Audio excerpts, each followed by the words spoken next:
الحمد لله الذي هدانا للإيمان والإسلام ودعانا بكتابه القرآن الكريم إلى دار السلام وجعلنا من أمة محمد عليه الصلاة والسلام والذي دل الناس على دين الإسلام. أشهد أن لا إله إلا الله وحده لا شريك له وأشهد أن محمدا عبده ورسوله.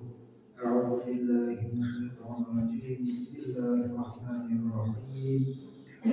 الرحمن علم القرآن خلق الإنسان علمه البيان. صدق الله العظيم. بارك الله لنا ولكم في القرآن العظيم ونفعنا وإياكم بالآيات والذكر الحكيم إنه هو الغفور الرحيم السميع الدعاء.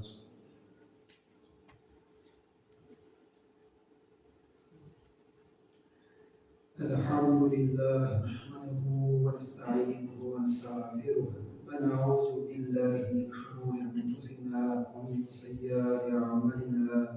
من يهد الله فلا مضل له ومن يضلله فلا هادي له. أشهد أن لا إله إلا الله وحده لا شريك له وأشهد أن محمدا عبده ورسوله.